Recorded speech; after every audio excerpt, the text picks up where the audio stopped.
स्वागत है आपका देव कंपटीशन क्लासेस के इस YouTube चैनल पर। दोस्तों, आज हम आपको महत्वपूर्ण प्रश्नों का संकलन देने जा रहे हैं जो आगामी परीक्षा है तो काफ़ी महत्वपूर्ण है। यदि आपको यह वीडियो पसंद आए तो लाइक शेयर कमेंट अवश्य करें।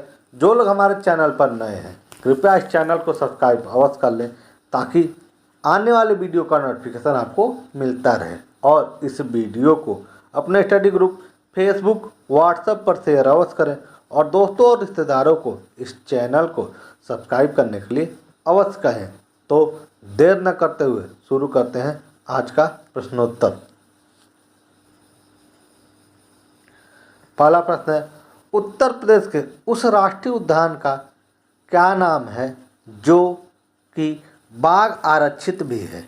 तो उत्तर प्रदेश का बाघ अभयारण्य है। इस ऑप्शनों में दुधवा राष्ट्रीय उद्यान है जो बाघ अभयारण्य भी है, ऑप्शन नंबर बी। और गिर राष्ट्रीय उद्यान गुजरात में स्थित है। कान्हा राष्ट्रीय उद्यान मध्य प्रदेश में है। मानस राष्ट्रीय उद्यान असम में स्थित है। भारत में वर्तमान में कुल टाइगर रिजर्व की संख्या 53 है। 53वां tiger reserve Ranipur tiger reserve जो चित्रकूट उत्तर प्रदेश में स्थित है। भारत में प्रोजेक्ट टाइगर की शुरुआत 1973 को हुआ और जिसके अंतर्गत पहला टाइगर रिजर्व जिम कॉर्बेट राष्ट्रीय उद्यान बनाया गया और जिसका वर्तमान नाम रामगंगा राष्ट्रीय उद्यान हो गया है। अगला प्रश्न है, कैबिनेट मिशन की अध्यक्षता किसके द्वारा की गई थी? तो कैबिनेट मिशन भारत मार्च 1946 में आया जो त्रिसदस्यीय समिति था जिसके अध्यक्ष पैथिक लॉरेंस और अन्य सदस्य जो दो थे एवी अलेक्जेंडर और स्टेफोर्ड क्रिप्स थे। तो कैबिनेट मिशन के अध्यक्ष सर पैथिक लॉरेंस यानी P Lawrence, option number D. अगला प्रश्न है, हिंद महासागर का सबसे बड़ा द्वीप कौन सा है? तो हिंद महासागर का सबसे बड़ा द्वीप मेडागास्कर है, ऑप्शन नंबर बी। और जो अफ्रीका महाद्वीप का भी सबसे बड़ा द्वीप है तो उत्तर होगा मेडागास्कर। तथा प्रशांत महासागर का सबसे बड़ा द्वीप अगर पूछे तो पपुआ न्यू गिनी है। अगला प्रश्न है, निम्नलिखित में से कौन सा उष्णकटिबंधीय रेगिस्तान नहीं है? तो कर्क रेखा और मकर रेखा के मध्य के स्थल को उष्णकटिबंधीय क्षेत्र कहा जाता है। तो इसके अंतर्गत आपका गोबी का रेगिस्तान नहीं आता है, ऑप्शन नंबर सी। गोबी का रेगिस्तान चीन में स्थित है। अगला प्रश्न है, सहारा मरुस्थल में बहने वाली गर्म स्थानीय हवा को किस रूप में जाना जाता है? तो सहारा मरुस्थल में बहने वाली गर्म स्थानीय हवा को हरमट्टन कहा जाता है, ऑप्शन नंबर डी। अगला प्रश्न है, दुनिया में प्राकृतिक रबड़ का अग्रणी उत्पादक कौन है? तो दुनिया में प्राकृतिक रबड़ का सर्वाधिक उत्पादन थाईलैंड करता है, ऑप्शन नंबर डी। यदि भारत में पूछे कि भारत में सर्वाधिक प्राकृतिक रबड़ का उत्पादन करने वाला राज्य कौन सा है तो केरल है। अगला प्रश्न है, डेक्कन्स वर्ग किसका एक पर्वत है? तो डेक्कन्स वर्ग दक्षिण अफ्रीका का एक पर्वत है, ऑप्शन नंबर सी। अगला प्रश्न है, भूमध्य रेखा निम्न में से किससे होकर गुजरती है? तो भूमध्य रेखा केन्या से होकर गुजरती है, ऑप्शन नंबर सी। और भूमध्य रेखा को 2 बार काटने वाली नदी लिम्पोपो है। अगला प्रश्न है, कील नहर किसे जोड़ती है? तो कील नहर बाल्टिक सागर को उत्तरी सागर से जोड़ती है, ऑप्शन नंबर डी। कुछ नहरें हैं जिनसे प्रश्न इस तरह के बन जाते हैं, जिसमें स्वेज नहर लाल सागर को भूमध्य सागर से जोड़ता है। पनामा नहर प्रशांत महासागर को अटलांटिक महासागर से जोड़ती है और सू नहर सुपीरियर झील को ह्यूरन झील से जोड़ती है। अगला प्रश्न है, गंगा एक्शन प्लान किस वर्ष शुरू किया गया था? तो गंगा एक्शन प्लान 1985 में शुरू किया गया। Option number B. अगला प्रश्न है, भारत के संविधान के अनुच्छेद 32 के संबंध में निम्नलिखित में से कौन सा कथन सही नहीं है?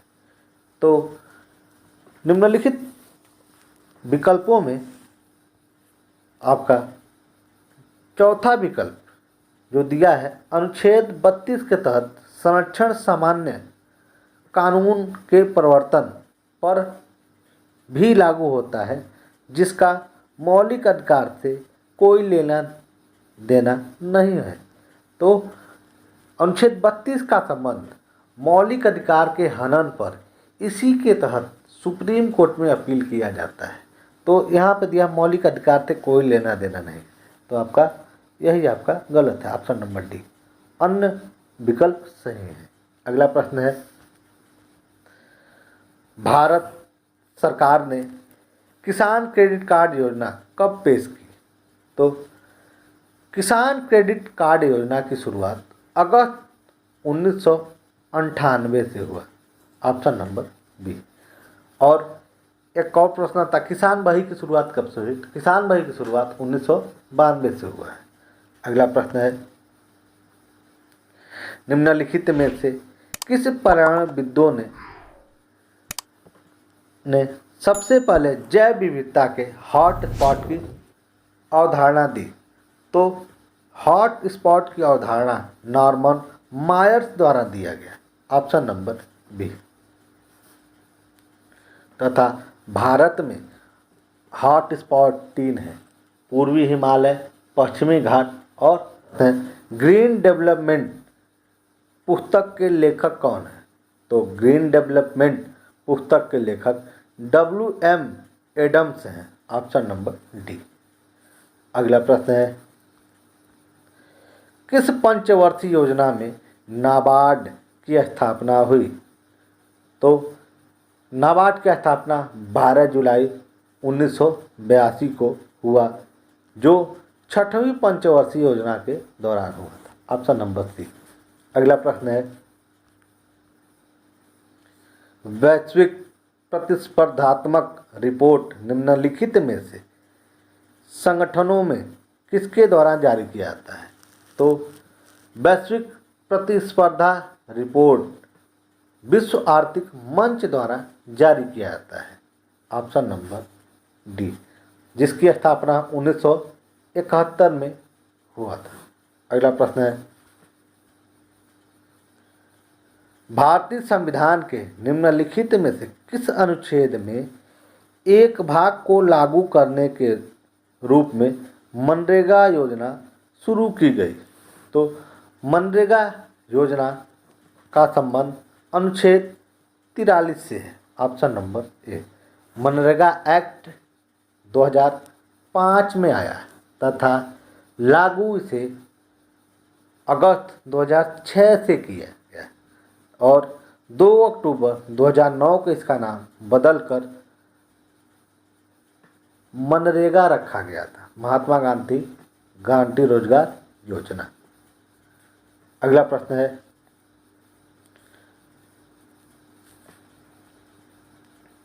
संविधान में संशोधन की शुरुआत की जा सकती है?